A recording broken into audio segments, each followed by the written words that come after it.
Investors and management consultants often use expert network companies like GLG and GuidePoint and some of their smaller competitors like Zintro and TechSpert to identify and conduct interviews with experts in specific industries. These interviews can be very valuable, but it all depends on how well they're conducted and leveraged. In this episode of the Health Biz podcast, I'm bringing on my longtime colleague Karen Donovan from Health Business Group, and we're going to provide 5 tips for how to get the most out of expert interviews and the expert network companies that arrange them. I'm your host, David Williams, president of Health Business Group. I hope you find these tips to be valuable.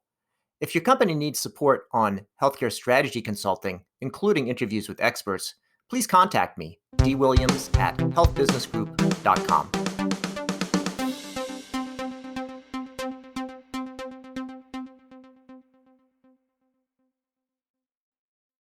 Well, Karen, it's nice to be speaking with you today. We're going to share some of our, I won't say our secrets, but some of our hard-won experience in the area of conducting expert interviews. As long as there are no skeletons in the closet. Well, if they're in the closet, we'll let them remain there. So let's start with tip number one. And tip number one is to make the expert network company do their job. Sounds like something Bill Belichick would say. What are we talking about here? So usually we have GLG, Zintro, Tech Expert. There's a few different ones that we use, and they've done their job. They've assembled their network of experts, and they have somebody. So what do you mean have them do their job? The interviews cost a significant sum to us or to anyone actually seeking one of these networks to help them. And the cost can be anywhere from $750 to $2,000. They may get a third to a half of that. And so, knowing that the networks are making a good amount of money, they expect to do some work. And so, we really want to make sure that they are meeting our needs, that they are understanding the requests and able to really work with us to find the right folks to meet our needs. That makes sense. And some of the things that we do there is giving them some, specifics. We don't just say, "Hey, we're interested in learning about subject X." We'll say, "Here's the job titles we're looking for. Here's some of the specific companies, and here's some topics that we want them to have, knowledge of." So we would say, for example, if we're talking about outsourced services and software and biostatistics and data management, and that's one that we worked on recently, give them some, specific titles and specific vendors that we're interested in, and some topics that we plan to cover. Exactly. It was interesting because even when you give the titles and the kinds of companies, and you might say VP level at a large company or at a smaller company, you might want more of a program manager, and you give even these generalities. That's not necessarily a home run and a direct hit. That we need to ask: are you familiar with certain vendors?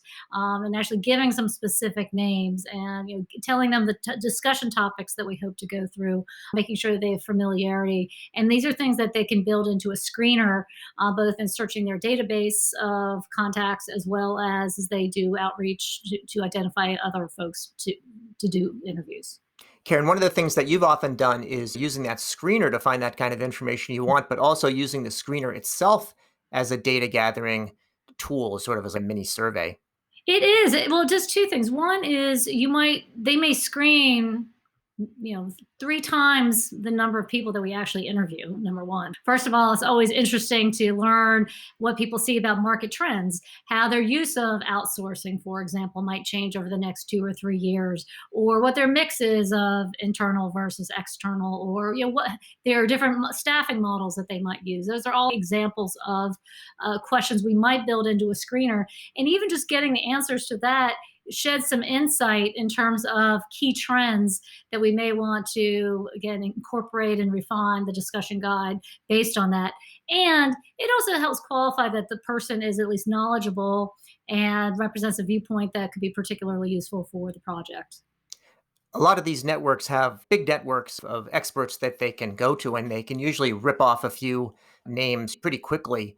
But what we've also seen is that the squeaky wheel gets the grease, and they don't necessarily make their biggest effort the first time around if they can satisfy you with the first things there. So I think asking for frequent updates is useful, and getting them to go beyond the easy pressing the button. What have you found some of your specific things that you do in the nicest of Sure. ways, of course? Absolutely. No, in some cases, we're ready to go and need interviews tomorrow. And in other cases, you might need, you're fine if the interviews start in a week or two from now. Just depends on the time urgency of the project. But I commonly will ask for daily updates. Not only does it makes sure that we're on track because they're working hard. They have a team assigned to actually do the recruiting. And you want to make sure that the candidates that they're coming up with are appropriate, and you can actually have more real-time feedback to make sure they're going down the right path.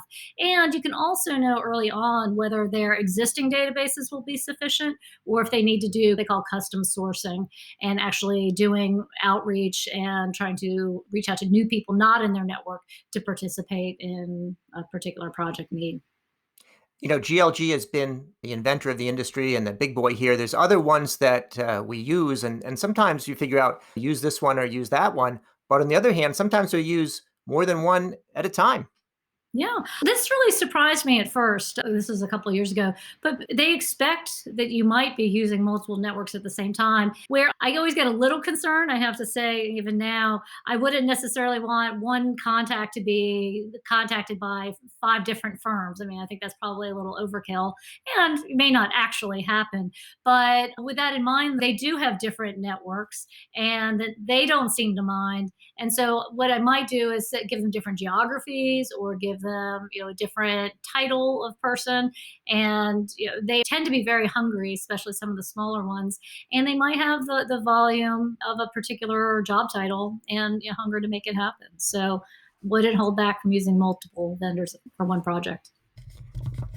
The other thing I think that we've seen is that they don't necessarily all have the same people in the networks because they use different Right. approaches. Some have a pre-existing network, others purport to use AI, or others, reaching out to Mhm. people on a customized basis. And there's different geographies, especially US versus Europe versus Asia. So that's been surprisingly productive approach, I would say.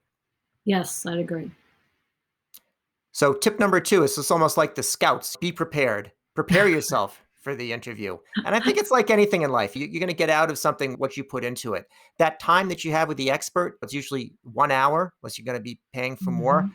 And you should really use it for things that you can only do in that hour. So you want to ask them about things that only they know. You don't want to waste time on things that you could look up or see on the website. Too often, I do see people when they're doing the expert interview, take the lazy way and ask them things that you could find out with a Google search. The other way of saying it is what we probably tell our kids when they were younger: do your homework. Show up and bring in your A game. All the different little slogans. But yes, I think the more you put into it, the more you can get out of it. We're most commonly researching the companies beforehand, knowing what products, what geographies, what operations might be, how big the company is, just so that you can ask smart questions and not ask the questions, like you said, that you could have found out otherwise. And it also certainly can explain certain practices of, again, whether it's anything from the use of outsourcing to the overall volume of needs, et cetera. LinkedIn, as usual, is your friend here. You can see the person's background, so you might hear about what company they're working for now, but you can also see where have they worked in the past, what has Mhm. their level of experience been, and how recent is the information that they're likely to have. And sometimes you'll have somebody answer a screener one way that may conflict with what it says on LinkedIn. That can be Yes. helpful to double check ahead of time.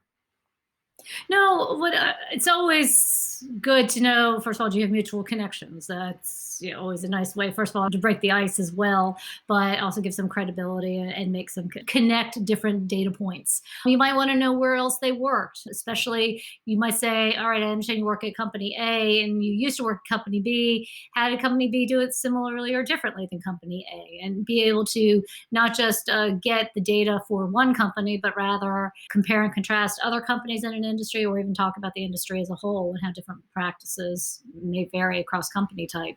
And then, depending on how much of the information is possibly available, we may ask them what their scope of responsibilities are, whether it's global or country specific or region, whether it's business unit or corporate. And this can really help guide the conversation in terms of if you're asking about spending, for example, or volume of outsourcing is another example. Many people who are true experts will have presented at conferences, written articles, quoted professionally, and it makes sense to see what they've said in the past. It's reasonable to use that as a starting point that you can then use in the interview to probe further, or they may give you some ideas that you hadn't thought about before. A lot of this also then goes into preparing a good interview guide, and I know you're a master of that, Karen, to putting together the interview guide. Any tips there for our listeners?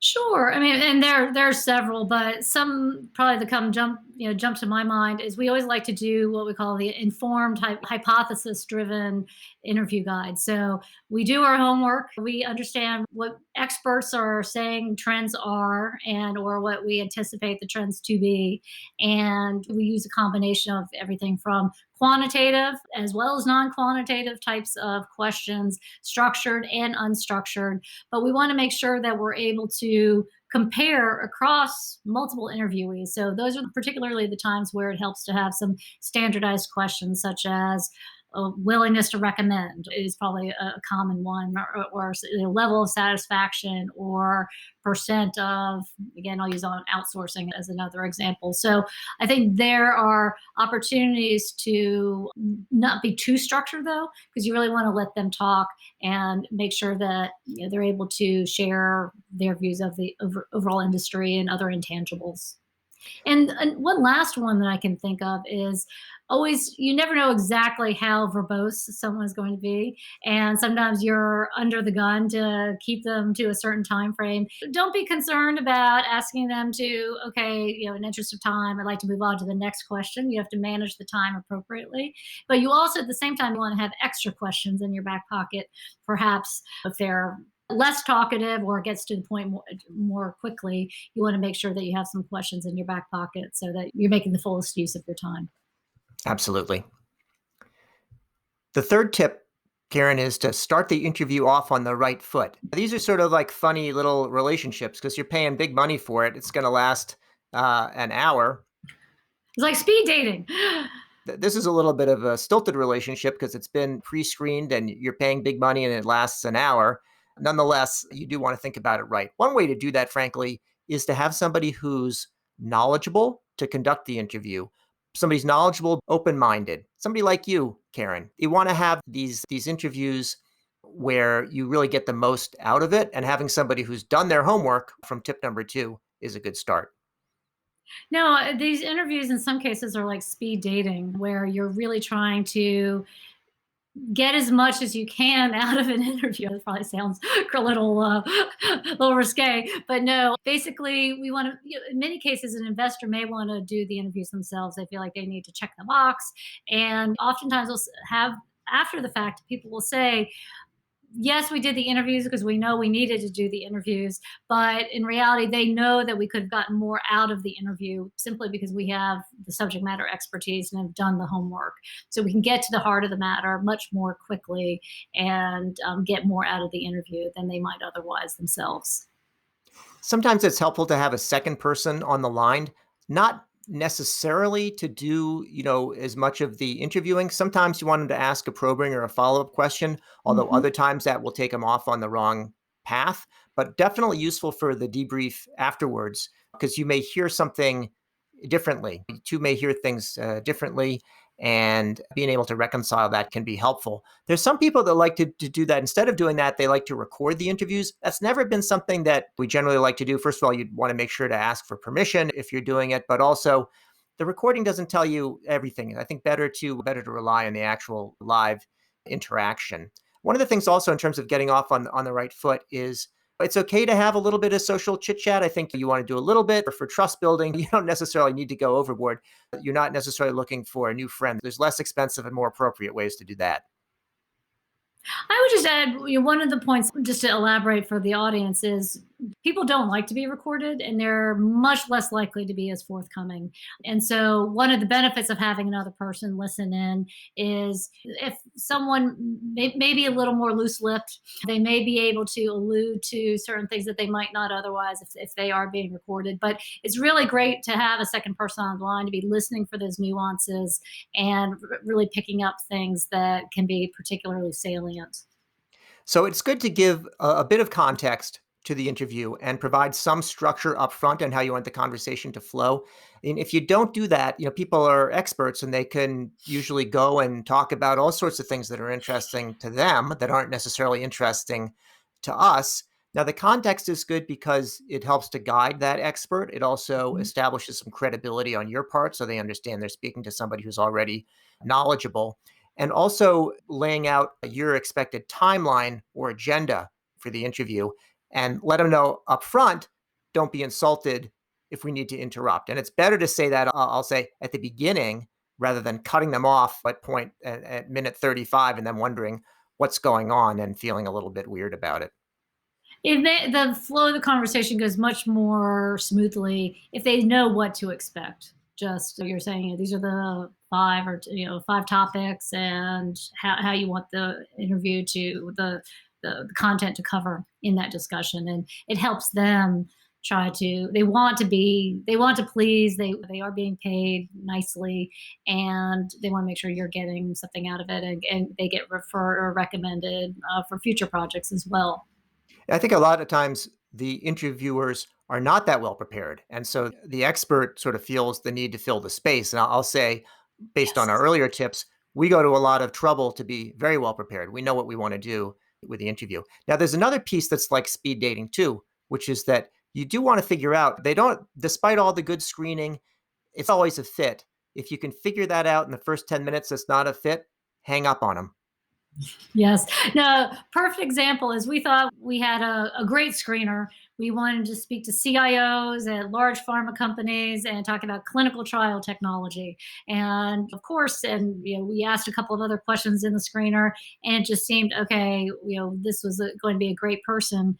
Turned out in the first 10 minutes, we realized were not familiar with at least three of the key technologies within that broader umbrella. This gets to a later point about definition of terms and what's included. But I would say if you do get in that situation, you realize this person is not going to be helpful for these particular topics we want to go through. Do cut them off.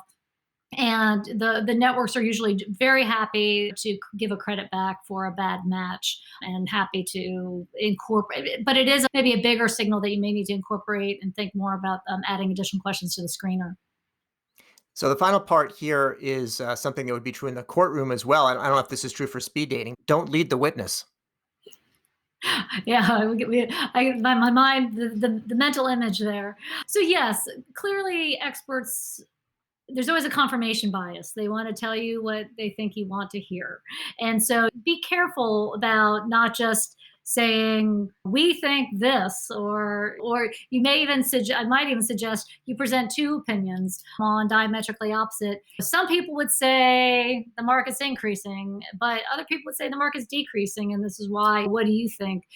Rather than just saying, okay, tell me, do you think the market's going to increase? It's just how you ask the question and making sure that you're not really leading the witness, and do a combination of unprompted answers and prompted choices as well.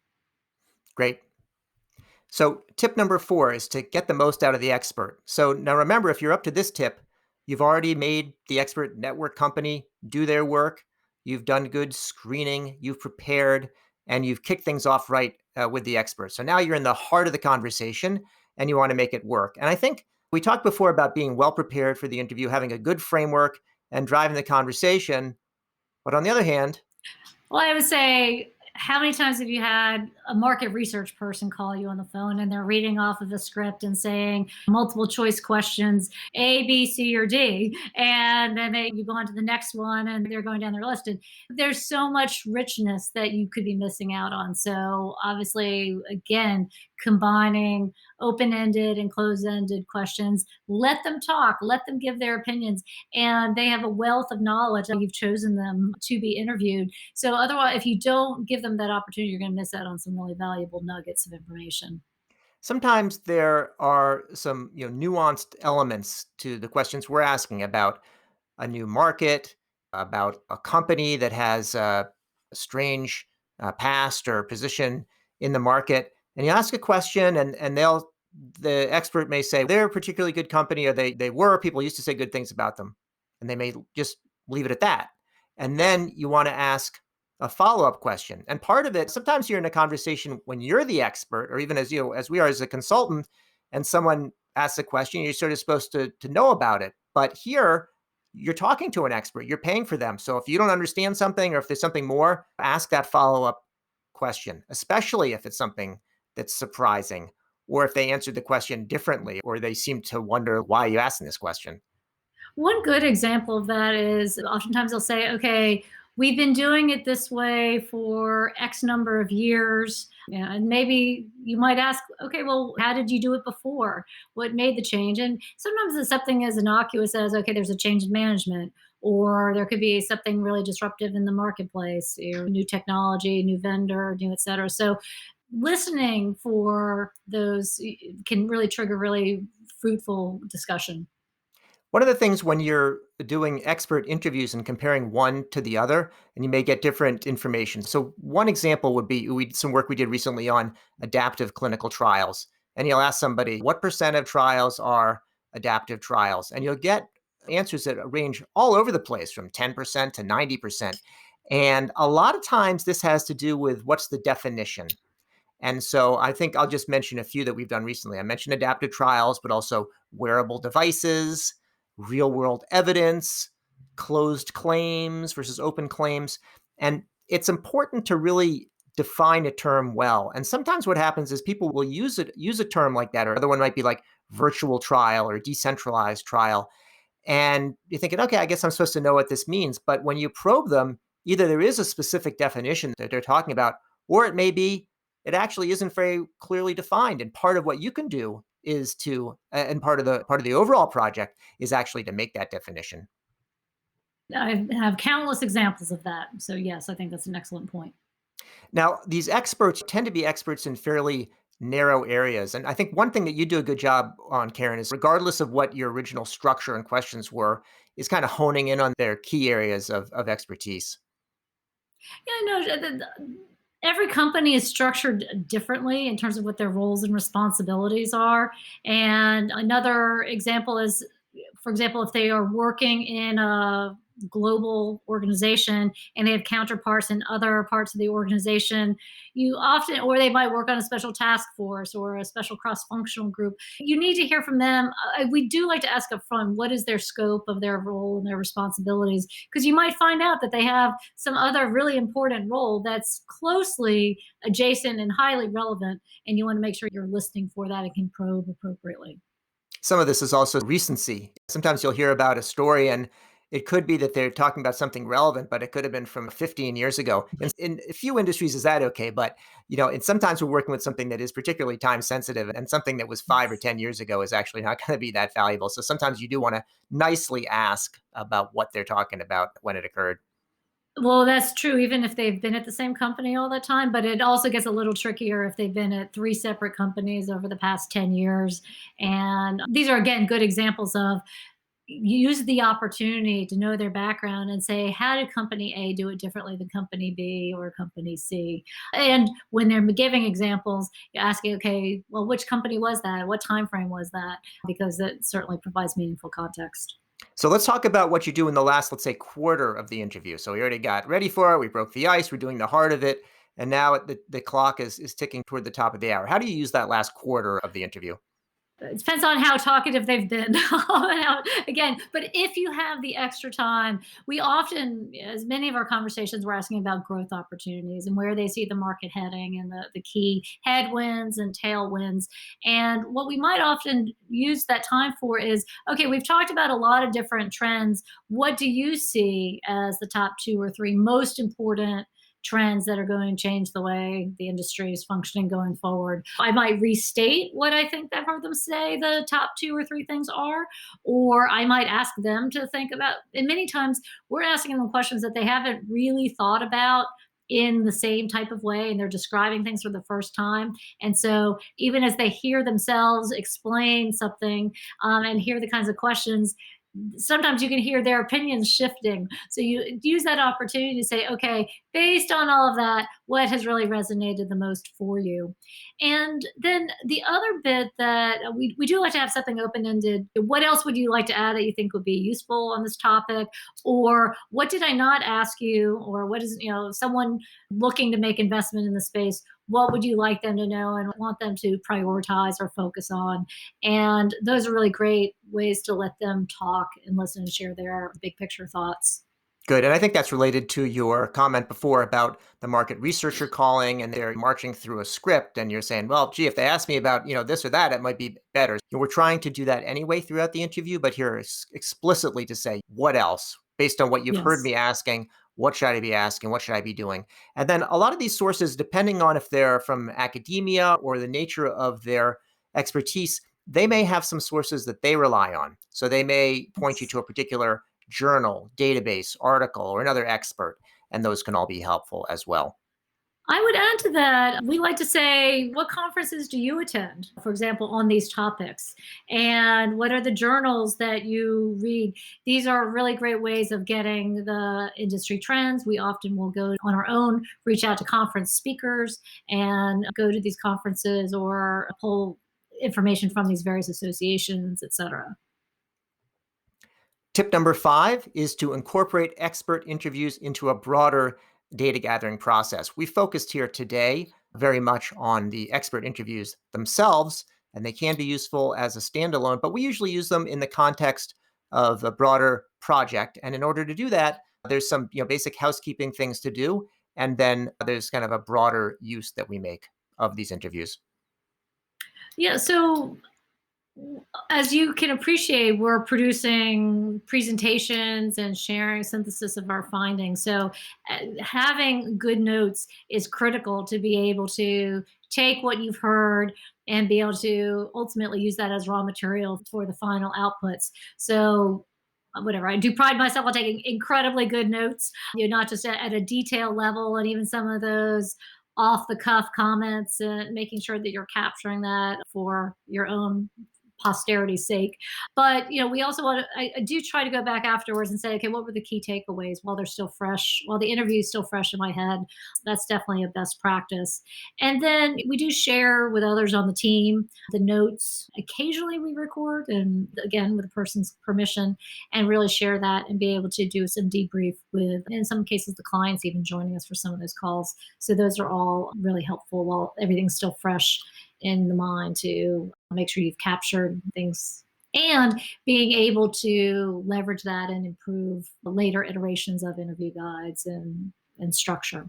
So I think once we've got the interviews, those are components of our overall work. Using those interviews to reconsider our hypotheses. We try to have hypothesis driven work plans. So we're testing those in the interviews, but we may also come up with new hypotheses. Reviewing these definitions, sometimes we're talking a little bit in retrospect about what we discovered, Mhm. that definitions weren't standardized. So being aware of that up front is good, but then Mhm. trying to reconcile after the fact to understand what are the real definitions, what do we need to look at differently, refining that interview guide as you mentioned, and then providing feedback back to those expert network companies about what was the quality and suitability of the experts they introduced. That helps them to do their job better and keeps them on their toes as well. And then the expert interviews are not the only data source we're using. We're speaking with a client, we're speaking with other companies and customers and competitors, other experts, and secondary data, and bringing this overall into a set of strategic hypotheses and findings, and ultimately open issues as well. So, Karen, it's been great talking to you today about interviewing an expert about expert interviews, sort of has a meta feel to it. I hope that everyone has found this to be a useful conversation. If you want to continue the conversation, please contact us with the contact form on healthbusinessgroup.com or connect with either one of us on LinkedIn. Thank you. And thank you, Karen. Great. Thanks.